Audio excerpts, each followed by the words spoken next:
Якщо ви думаєте, що в Чехії після Праги вас уже нічим не здивувати, тоді ласкаво просимо до Оломouca. Це місто, про яке туристи чомусь говорять набагато менше, хоча атмосфери тут не менше, а подекуди навіть більше.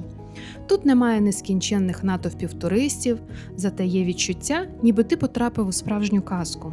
Старовинні будинки, бруківка, легенди, фонтани та площі, де хочеться просто сісти з кавою і нікуди не поспішати. Серце Оломouca – це верхня площа. Саме сюди приходять усі, хто вперше опинився в місті.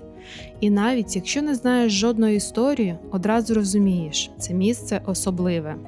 До речі, якщо уважно подивитися навколо, більшість будівель на площі зведені у стилях бароко та ренесансу.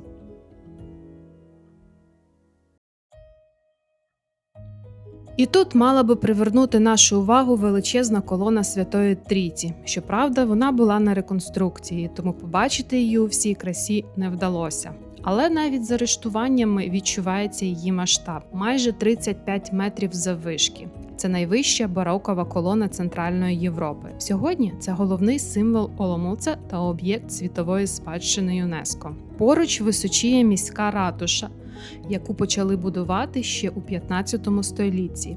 Найбільше впадає в око її майже 75-метрова вежа, яка століттями була головним орієнтиром для мешканців в місті. І що цікаво, ратуша досі виконує свою початкову функцію, і тут зараз працює міська адміністрація. Але найбільше людей збирається біля астрономічного годинника. І він зовсім не схожий на той, що в Празі. Після Другої світової війни його майже повністю перебудували в стилі соціалістичного реалізму. Замість королів, святих чи апостолів тут можна побачити робітників, спортсменів, учених, фермерів, звичайних людей праці. Оломouc взагалі називають місто фонтанів, і майже кожен із них має власну легенду. Ось фонтан Геркулеса. За легендою, саме він після перемоги над диким звіром заснував Оломouc. У центрі композиції герой із дубиною бореться з багатоголовою гідрою. А трохи далі – фонтан Цезаря. Легенда стверджує, що місто заснував саме Юлій Цезар під час своїх походів. Жодних історичних доказів цьому немає, але історія настільки полюбилася містянам, що у 18 столітті вони навіть присвятили їй окремий фонтан. Є на площі й сучасне мистецтво. Тут ніби просто над землею зависли величезні металеві скати. Це одна з найновіших скульптур міста, яка вже стала улюбленим місцем для фотографій. Ще один цікавий об'єкт – фонтан Аріона. Він присвячений давньогрецькому поету, якого за легендою врятував дельфін. Але більшість туристів шукають тут не його, а маленьких бронзових черепах. Якщо потерти одну з них, удача обов'язково посміхнеться.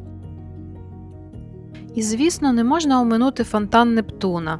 Він став першим бароковим фонтаном Оломouca і вже понад 3 століття залишається окрасою історичного центру. Поруч стоїть і Маріанська колона. Вона старша за знамениту колону Святої Трійці і була встановлена на знак подяки за завершення епідемії чуми. Це ще одне нагадування про те, наскільки непростою була історія європейських міст. І знаєте, що ще відрізняє Оломouc?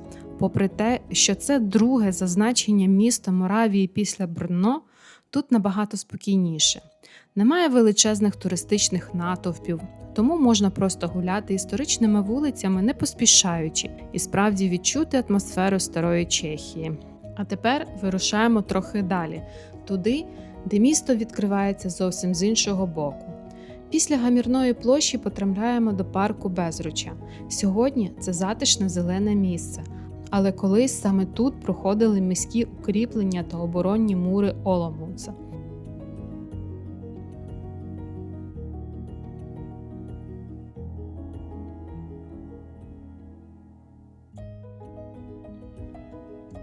Згодом фортеця втратила своє військове значення і територію перетворили на парк із алеями та місцями відпочинку.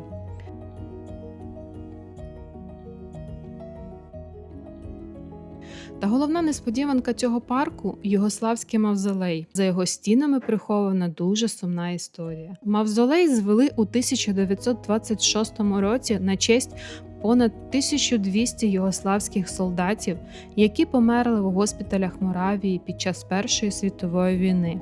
Продовжуємо нашу прогулянку і підходимо до одного з головних символів міста – собору Святого Вацлава. Його історія почалась ще у 12 столітті, а сьогодні він вражає своїми неоготичними вежами. Найвища сягає майже 100 метрів, тому її видно практично з будь-якої точки історичного центру. Саме тут, у 1306 році, сталося вбивство короля Вацлава III, останнього представника династії Пржемисловичів. Ця подія фактично завершила правління однієї з найдавніших чеських королівських династій і змінила подальшу історію країни. Поряд розташований колишній Оломouцький замок, де свого часу жили моравські правителі. Саме тут ухвалювались рішення, які впливали далеко за межі міста. І наостанок вирушаємо до місця, завдяки якому Оломouc залишається молодим і навіть через сотні років своєї історії – до університету Палацького. Його заснували ще у 1573 році, і це другий найстаріший університет Чехії після Карлового університету в Празі. Сьогодні тут навчається близько 23 тисяч студентів. Саме вони створюють особливу атмосферу міста. Завдяки університету поруч із середньовічними будівлями працюють сучасні кав'ярні, проходять фестивалі, концерти та студентські заходи. І саме тому Оломouc зовсім не здається музеєм просто неба. Це живе місто, яке гармонійно поєднує багатовікову історію із сучасним ритмом. Саме за це Оломouc і закохує в себе. Він не намагається голосно заявити про себе як Прага.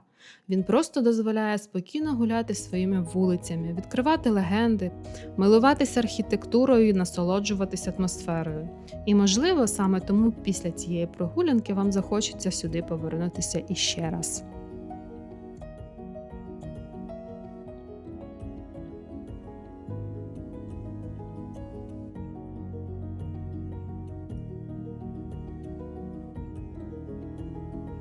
Оломouc ми побачили у березні. Ще не зовсім весняний, але вже з відчуттям нового початку. Місто тільки прокидалося, і, можливо, саме тому ця поїздка залишила такі теплі спогади.